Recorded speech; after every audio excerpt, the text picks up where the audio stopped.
In this episode of the Tourpreneur podcast, we take a look back at another interview I conducted back in 2019, this time with Neil Lapping of Max Adventure. Now, Neil's story is a fascinating one, as he grew his business from sitting at his kitchen table here in Glasgow, all the way through to becoming a multi-million pound business. He now employs 90 people, has offices across the world, and has around 450 tours that he conducts. But he also shared his stories in terms of how he changed his business from being a guided tour business all the way through to becoming purely self-guided. And that helped him grow his business rapidly. He also shares some information about how he grew his business through things like Google PPC and how that played an instrumental part in growing his business. So Neil shares some amazing insights that I'm sure all of our listeners will benefit from.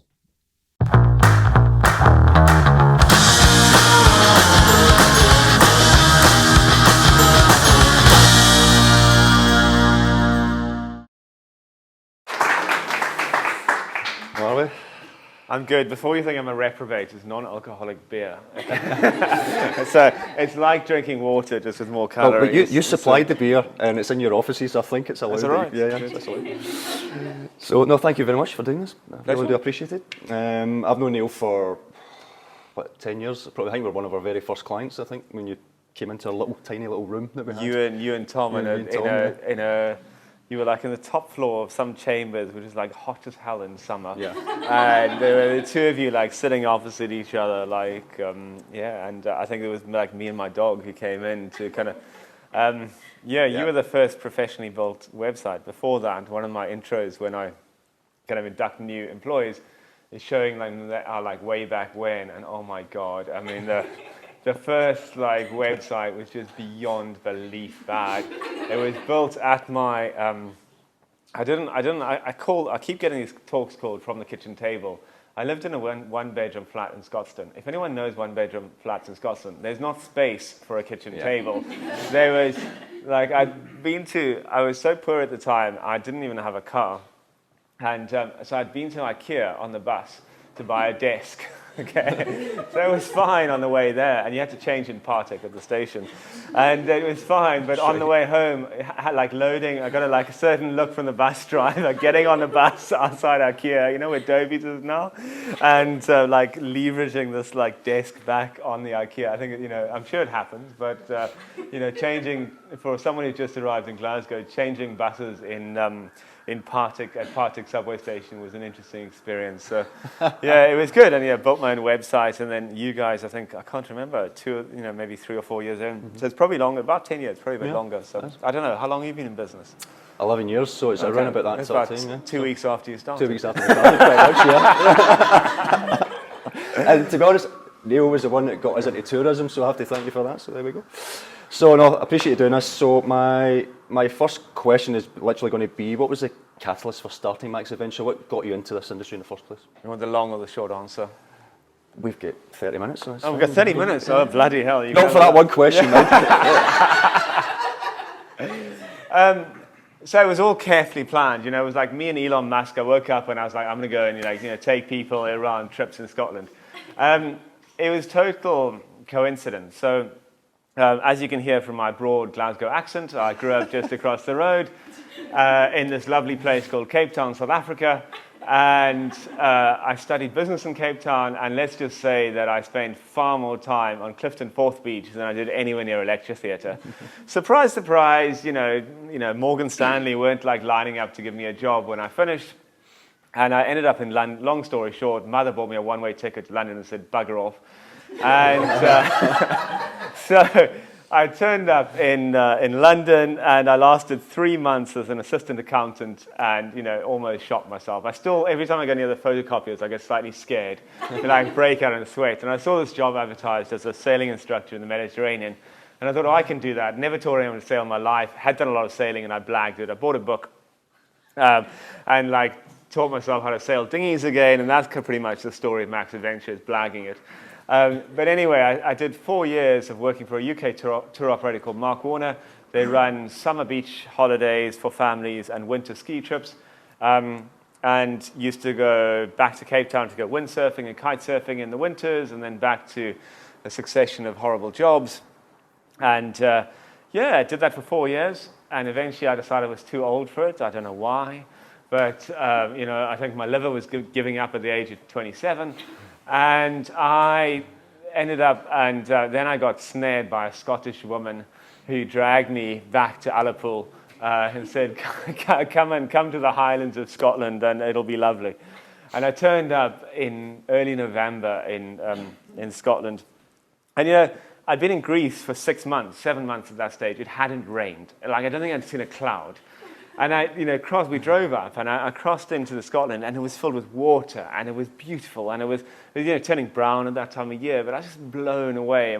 My great-grandfather actually grew up in Govan. Surprise, surprise. I'd gone to a Scottish school, worn the kilt, all this kind of stuff, but anyway. And I was blown away by the landscape, people. I'd lived in the south of England a lot. I think we have this multi-layered destination in Scotland. It's not just the people, it's not just the scenery, it's the culture and the story and like a good film. It all weaves together and it catches people like me and beautiful women, and it catches you.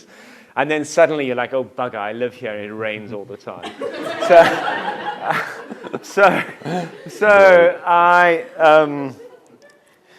ended up in Ullapool and went traveling. You're a foreigner, you know what I'm talking about.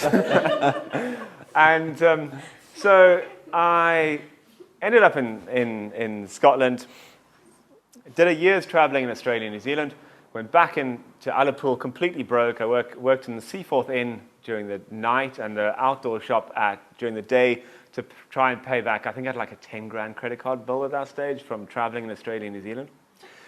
And I thought it'd be a great idea to set, I think what struck me is we have this great destination, and it really struck me during Karen's presentation where we market ourselves as an outdoor destination, but the vast majority of people see the Highlands through the window, the rain-covered window of a tour bus or a hire car. And I'd had this great experience. I'd been sailing in Scotland, hiking, loads of out climbing, all this kind of stuff. And I was like, it's amazing. And then I'd had the same experience in New Zealand, traveling there. And I was like, wow, that's what made it special with New Zealand. And I think, as someone alluded to, New Zealand really connects you super well. Every hotel you stay in, you walk in the door, they say, okay, what activity am I booking for you tomorrow? And you go like, well, I'll go canoeing or whitewater rock. And you're like, oh. And they had this awesome time. So, and that's why I had a 10 grand credit card bill, because I'd said yes to everything. So I was like, well, I have no money, no experience. Let's set up. And I think also, at the time I was 27, and I was looking at the Shearing's holiday buses, or the things were stopping in the car park, and right behind them was stopping the backpacker-aimed tour bus. And I was like, and they were having the same experience, which could have been so much richer. So I had this idea. I was like, they can do it in New Zealand, they can do it in Australia. Why is no one doing it in Scotland? With beautiful naivety, I was like, this is going to be so easy. Built my own website. By this time, I'd moved to Glasgow because the beautiful woman in Ullapool didn't like me anymore. So I'm sure you can understand why. But anyway, so Glasgow women were more kind of tuned to my my sense of humour. And so I ended up in Scotland, in Glasgow, and I had this idea, and I literally started with this idea. We're going to run guided trips on the West Highland Way, Great Glen Way, and some weekend trips into the Highlands. And it was really driven, and it still is. It's driven by people, connecting people with authentic, interesting, like transformative experiences. If you climb Ben Nevis and you've never been up a mountain, and it's middle of February and it's blowing a gale and it's minus 30, that moment will stick with you. That is what you remember. And it's the same when we're taking people, walking the 700 kilometers of Camino de Santiago or things like that. It's just to connect people, because as soon as you do that, the destination comes alive for people. People are like, oh, wow, this is what I'm here for. This is what life's about. And it doesn't have to be active-based. It could be a great meal, a great service experience, a really authentic host in a small B&B or inn. That's the piece the kind of little secret ingredient, that thing.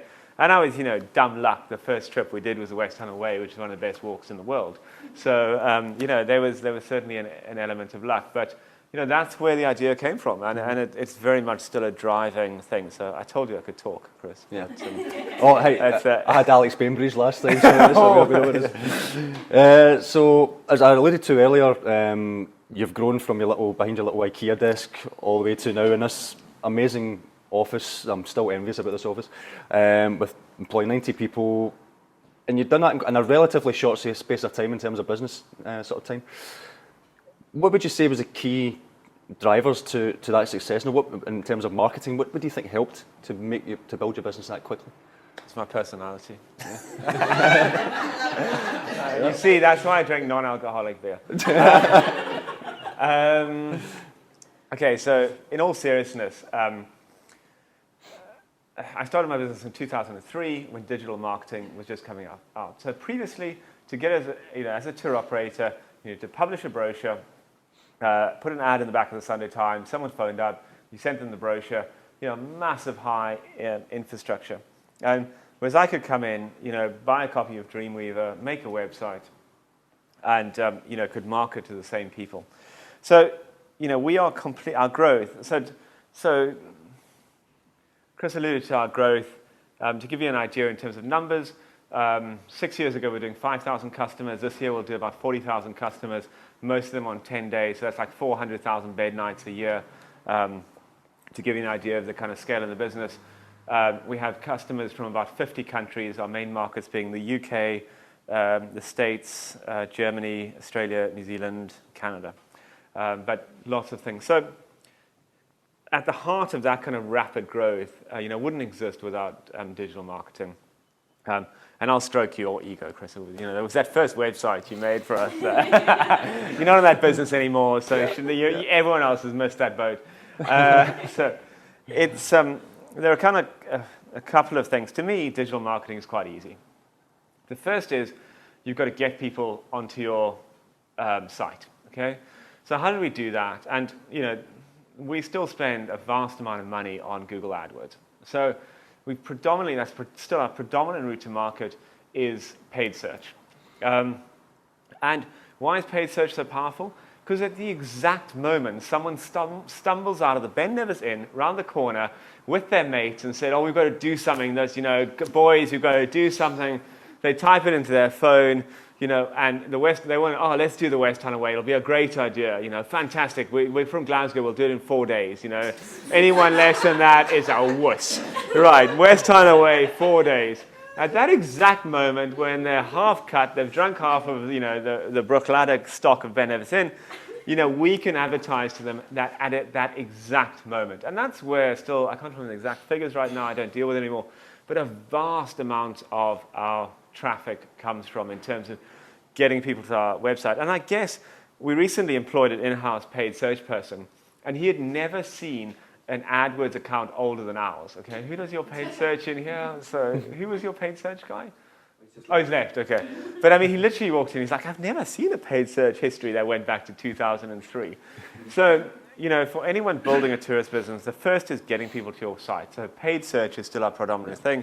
There's organic, there's content, there's all the other layers, but paid search, if we did nothing else, would just be paid. So the easy part is getting them to your site. The second part is fundamentally around building trust. So for me, traditionally, he was talking about taking everyone to McDonald's. That McDonald's relies on that brand, whereas in a digital space, you've got to create trust other ways because it's so easy to create a website. So the predominant way we created trust early on was being completely transparent. So we still have our entire team on the website. We still have, our contact details, my name, people can email me if they want. But so we did very transparent and people behind the brand. The second is we shared loads of information. So one of the small things we did is we sell packages. The most expensive part of the package is hotels. And most people and tour operators are we're not going to put the hotel on the website. I'm like, well, what are you selling then? You've got to be transparent. That's what you're getting for your money. I'm not going to book something if I don't know where I'm blimmin' staying. And all the guys were like, oh, you can't put the hotel on. Guys will just book it direct. Yeah, of course people will book it direct. But, if 90% book direct and 10% book with us, happy days. So we were very transparent. We added loads of content. So that might have been hotels. But, we have thousands of blog content, pieces now across a wide range. And normally when we launch a product, that's the most difficult thing, is creating the content around it that builds credibility. And the most, the one thing that I did that changed more than anything else is we started using the reviews on the website. In 2009, so 10 years ago, we invested in a platform. It's changed its name multiple times. Now it's called Power Reviews. But we use FIFO because the second most searched kind of term after our name, which is Max Adventure, is Max Adventure Reviews. So the first thing, someone from California finds us, they want to walk to West End, they want to walk across Scotland. The first thing they do, they look nice. The second thing they do is Google Max Adventure Reviews. And we own that experience. So on the product level, we have 5,000 or 6,000 reviews built over 10 years. Our competitors, we sell the West End away. And I think at last count, we have close to 900 individual trip reviews on that thing. Average, 850, almost 95% say it was well organized and it was great fun and thing. Lots of people also say it was exhausting, but hey ho, you signed up for it. But it's very transparent, and that immediately increased our conversion rate by 60%. So, and we then have, we own the Facebook reviews, we have FIFO, we respond to. So we've got these thousands. So basically, if you search on Max Adventure reviews, the whole first page essentially is we own. Yes, and they are negative ones, and they are problems and issues and stuff like that. But we responded to them instead of going off to try. I'm trying to book a holiday at the moment, okay? And there were these companies, big companies, and they had 0 reviews. So I booked with the people who had like 500 on Trustpilot, the same service. Yeah. So that was so reviews was a big thing, building trust. And then the beauty of it, and this is why it's so easy, is as soon as you increase your conversion rate, so if you increase, by 50%, so 50% more people booked with us, it means that the money you're bidding for the paid search is more, your cost per acquisition goes down by 50%. So then you can afford to bid more than all your competitors because you're converting them better. Then you have more customers who leave more reviews, and happy days, and suddenly you just have this kind of virtuous circle that makes a huge difference. So that's the core of what we do. The other thing we've done is we constantly increase our product range. So we started off with 3 trips in Scotland. I wish we only had 450 trips. We have about 550, no. But we actually have about 750 variations. Oof. So, you can walk the West Highland Way in 5 days, 6 days, 7 days. You can walk the best of Mont Blanc. So, we also tap into it's not just us. We're riding a wave. People are moving towards experiential tourism, active tourism, but most importantly in our sector, which is active tourism, they're looking to do it independently, whereas 15 years ago you did it in a group. If you wanted to hike Tour de Mont Blanc, you signed up for a group. There were 15 of you around the table. There's always one. There is always one, and you're spending your holiday with him. So it's generally a bloke, isn't it? So, and so, you want to go walking with your own mates. You want to go with the people you like, and so that's one of the key things we tapped into this trend. Low-cost flights, customization, any trip we can change. So that's the kind of the product side of things. Growing the product range, and then obviously the other thing that I would say is if anyone sells to an international market, you really need to look at the customers are vastly different. So we have more customers from the US and Canada than we do from the UK. Okay, so and most of them are not going to Scotland; they're going to Italy and stuff like that. So they you have to think, just the small things that, Chris and his agency helped with was things like we started selling in US dollars immediately, much easier. We had a US phone number. Jeff, you asked me, how do we deal with them? We now have an office in Colorado. So, the guys are, yes, everyone's left here, but I have a sales team working in Boulder who are speaking to our customers. So you've got to, if you're serious about building a business, you've got to think of just the small things. Sell in US dollars, it's super easy now. Or Canadian or Australian, wherever your market is, or things like that. So there was those kind of things of thinking, we've got this website, let's build trust. As soon as I go and land on a website and they expect me to pay in euros, the trust comes down. So that's the kind of secret sauce. So off we all go, hey? Yeah. Is that why you expanded internationally? Was it just purely for growth of the business? No, is that one of the reasons why you did it? No, and if there was, what was the sort of challenges that you had with that and the benefits that came with it? So there's three main reasons. So our first business we opened was in Germany in 2015, so 3.5 years ago. And we started with 2 people in a co-working space. We now have a team of 20, and it turns over about 5 million this year from, again, a kitchen table. It was Alex's kitchen table this time, but we sat in a flat and we kind of did that. So there's 3 main reasons we expand internationally. The first is to serve our customers better, because my German's pretty bad. You don't want to have me on the phone selling you a holiday. And to be closer, to really understand the customer. So we don't sell the same trip to every market. So for example, the trips we sell to the UK and the German market are quite different, and they're very different to the US market. So to serve the customer better and be closer to them and understand them, and also to get our direct distribution. So we used to sell through tour operators a lot.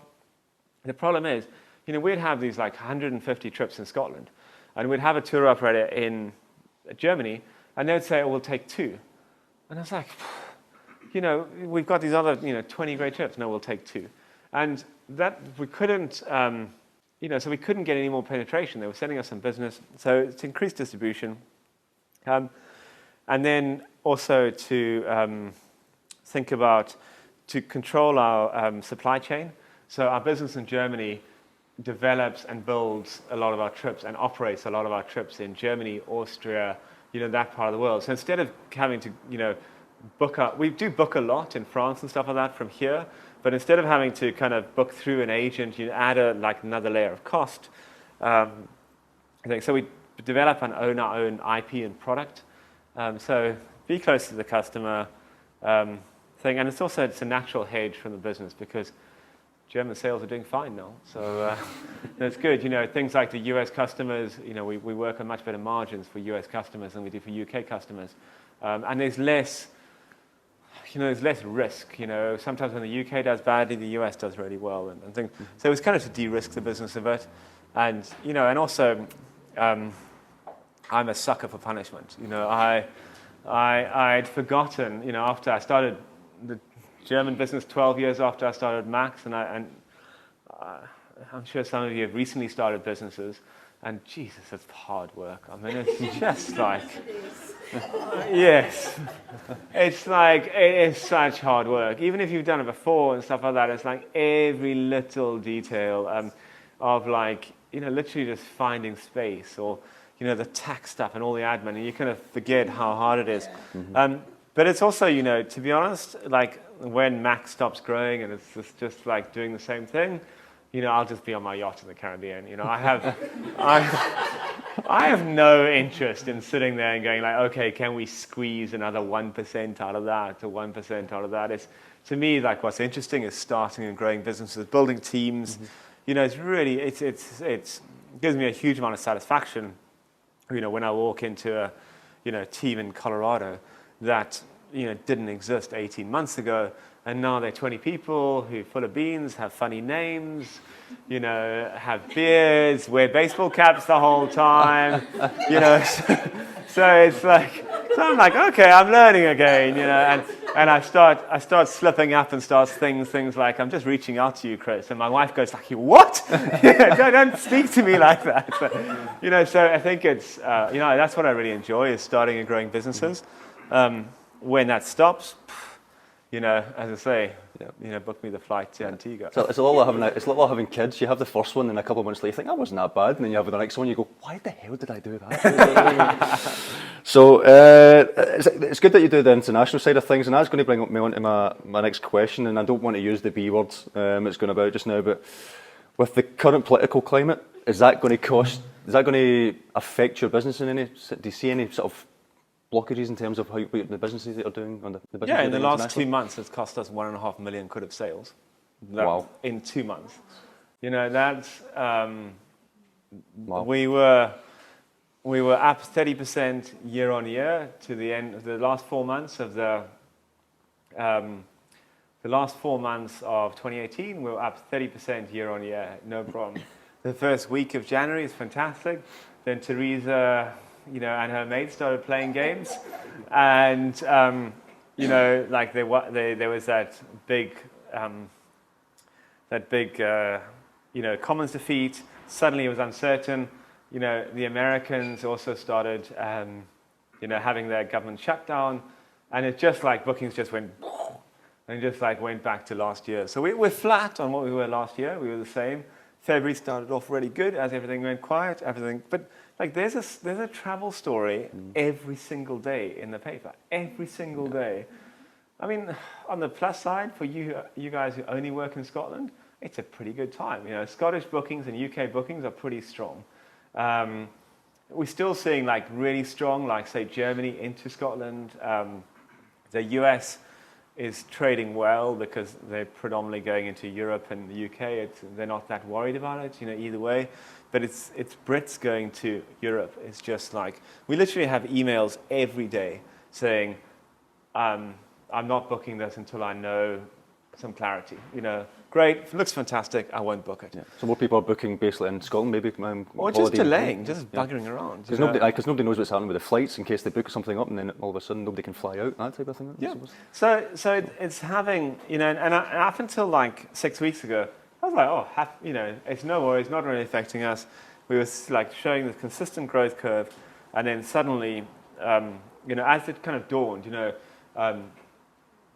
for tour operators, our big booking month really is January. The web traffic goes through the roof on the 26th of December. And so this is when suddenly I think people were looking at it, and then day after day, from reputable, the Sunday Times, this, ABTA's having to put out these stories, don't worry, you won't need a visa, all that kind of stuff. So, again, and it's this, for us, it's this natural hedge. Our German business is going very, very well. But, it's not that strong into the UK. So I think, and that's partly why I have businesses in the 3 bases, is there a bit of a hedge. So, yes, we're down in the UK, but we're pretty strong in the US, we're pretty strong in Germany, our other destinations are good. People staying in the UK is pretty strong. So we'll be fine, but what it is it's just stopping us. Like, we've got quite a lot of hires planned. So we were looking to add another 10 people to our business in the next few months, and we're just not hiring. So I mean, it's like first world problems. Yeah. I haven't replaced my PA. I mean, it's like, so that's why I forgot to tell the cleaner you guys are coming today. So, but it is, because it just means we also haven't hired a, trip developer, this and that, the next thing. So we just kind of, like big IT projects, we just kind of wait a little bit and we see how it goes. And I think, that has a knock-on effect, because the trip we wanted, to do in Argyll, maybe we won't do this year. So I think it's a bit of, and I think it's interesting, but I'm sure the sun will come up on the 30th of March, but I'll be in Colorado. I'm not joking. It's I think very much of like, you can only control your own business and your own business success. I think we'll get there in the end, but I think for all of us who in large discretionary kind of purchases, so if you look at houses are not so discretionary, new cars, but like a holiday is normally the biggest single expenditure that people make in a year. So they're quite nervous about kind of spending that money. We're definitely feeling that. And there's quite a lot in the kind of travel and tour operating press. It's a bit thing. Seems to be quite a lot of airlines going bust recently. I don't know, So I don't know. It's probably the most challenging kind of period for us at the moment. I think we'll get there. We just kind of are delaying, kind of thing, delaying where we invest, but it's. You're not the only one. I'm hearing that from a few other businesses as well. So everybody's just hedging their bets, as you say. So at the moment, I really want to get the audience involved. So I'm going to ask you one more question before I hand it over. If you had to give one piece of advice about growing your business internationally, what would it be? I really enjoy airports. Airports are good. Really like know exactly which sandwich bar to go that you like in Schiphol. What their baguette costs and things like that. I think it's understand your customer. In all seriousness, so I spent about 5 or 6 years guiding customers from all over the world, and I spent a huge as you can see, I'm quite good at talking. And I spent a huge amount of time talking to customers. So just kind of understanding, what, was Italy, was walking in Tuscany interesting to them? What was important? You check into the hotel and, the Americans want Wi-Fi, and they're all kind of... So it's kind of really understanding your customer and not underestimating how much time, money, and effort it takes. It's a huge, it's hard work, but I wouldn't do it any. It's like children. Well, hard work, but I wouldn't do it anyway. There's a misconception. I've spoken to businesses in the past when as soon as they add a booking engine to their website, they suddenly think they're going to get lots of bookings. It's just not the case. They have to, as you say, work harder to do the Google AdWords, everything else. Yeah, content. It works to a little. You will get a hit. If you're gonna, add some content or translate your site, you will get a bit of a pop, but you won't really. You'll skim. Yeah. So, but it's not the end of the world. You'll grow, but not. Well, that was a good thing about your business is the fact that 10 years ago, so when we first met, you were one of the very first companies out there to offer online booking. And we had this conversation with Alex and Peter Simon in the last Travel Massive that businesses today in Scotland, especially in Scotland, are still not got bookings systems on their websites, and that's 10 years on. So the fact that Neil did that so long ago, if other businesses did that long ago, they could have had a business as good as Max Adventure, personally, I think. So you were ahead of the curve. The only problem is we actually have because we customize more and more, our percentage of online bookings is actually going down. Because, it's like, it's a higher, like selling the West End away is easy to buy. It's quick, it's a package, it's standard. Selling a customized 3-week walking trip around Italy is much more involved. So. But online bookings certainly cool. In addition. I'm going to ask Jess to run around with the mic. If you want to raise your hand if you have any questions for Neil. There's one over there. Thank you very much. I know I've been talking for a while, so I will keep my answers short now. Neil, you mentioned something that's really relevant to our company and what we've been discussing. And it's basically how you deal with inquiries, international inquiries, and you mentioned having an American number. Yeah, when you're a small business, you cannot have a round-the-clock, follow-the-sun type environment or around-the-clock presence in your office. Yeah, so especially the American market, because they have such high expectations that they pick up the phone and someone's there, or they send an email and someone's there. So when you set up your first American number, I'm assuming you had no American presence. It was really just routing, back to the UK.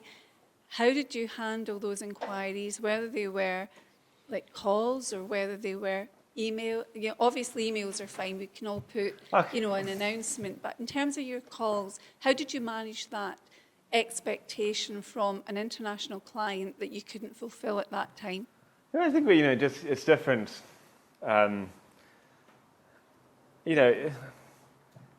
They know they're not dealing with a multinational, and that's why I'm saying about being transparent. If you are 10 people in the office, have a picture of you all. And, suddenly they go there's this wonderful Scottish accent on the answering machine that says, we'll get back to you as soon as we can. And they're sold already, like me and my girlfriend in Ullapool. So Yeah, I think, be honest. It's just like we used to just say, our officers are this, that, the next thing, we'll call you back tomorrow. And it wasn't my sultry tones on the phone. So it was just being honest. And people were fine with that because more and more people are much more willing to, book directly with local operators because there's that level of trust. And if you've built that trust where you've got the reviews or, whether you create TripAdvisor reviews or whatever, you can build that trust. They trust you, they know who you are. Oh, great, they're dealing with a local, authentic person instead of a travel agent in, Tennessee who has no idea about what they should be doing in the west coast of Scotland. So they're willing to compromise if you've built that trust and relationship through your marketing or, through who you are. I think we should be proud of who we are. We're not trying to be multinational faceless corporations. So that's how we did it. And then as we've been selling a lot to the US for years. We only opened the office 18 months ago. They only started taking bookings less than 18 months ago. So, it didn't hold us back for a long time. People love dealing with, Brand Scotland's very strong. People like dealing with us. So, Any more questions? We got a question in the front. Move the mic. Thank you. Hi, Neil. My name is Augusta. I'm coming from Rochester in Kent. I know you've had your challenges in terms of cost and in terms of losing money. But I want you to tell me how your creative skills have been in terms of successful adventure in your business. Creative skills and finding creative solutions to Creative things. solutions in a way, yes. Yeah, I think it's one of my, it's probably one of my absolute strengths is that I think, to be a successful entrepreneur, you have to be very self-starting and learn quickly and stuff like that. And I just didn't have any, when I started, I didn't have any money. So it's kind of, that ethos kind of got baked into the culture of the business. I still, we're still very cost conscious, of just like, is there a better, cheaper, faster way of doing this? Because it's very easy to get sucked into, like I hate consultants, okay? Like, so people, sorry, I'm sure there's some very good consultants if they're in the room. But I think it's all too easy for people to go, come in and tell me what I should do. Whereas most of us know what to do. The difficult thing is doing it. And I think, there are some consultants who can deliver very well. And I think if you can build that knowledge the problem is you then lose that knowledge outside your business as soon as they go on to the next project. So you've just got to hire the next guy. So what are some examples? Built my own website, first time. This office space, was done. So there's some guys who are they saw our office and they engaged the same designers to do their office, which is one floor up and 2/3 of the size, and they spent 2.5 times as much money on the same. You could walk into the both, you would think it was the same company. So I think it's just, I'm always looking for, how could we do it more effectively? Because to me, that's delivering value to the customer and adding. So it means that I'm not having to charge. I can be, our pricing strategy when we first started was quite aggressive. It came in to be cheaper than everyone else. So we had to kind of drive that by finding, not taking away from the quality of the accommodation or the service or things. We had to kind of take it away from that middle bit. So what other creative stuff?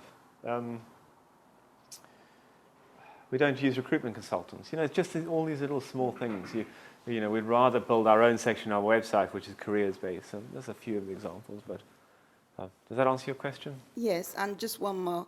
Have you done any successful adventure that that you have a buzz to it, that this is really successful? And can you name a country or anything?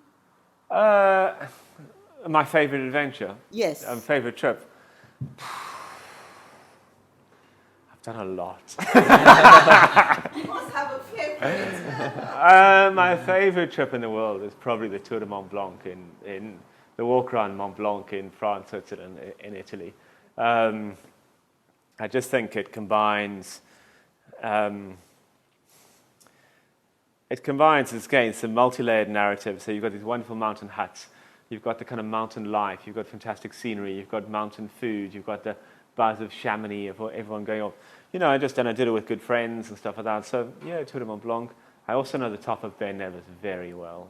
So 135, 130 times and counting. So, you know, I know the west of Scotland really well. And I live on the West Highland Way. And, you know, I probably bike or walk on it, you know, once a week. So, you know, the Scotland is still where the heart of our business was. You know, I still love it. I'm going hiking next weekend. You know, so it is.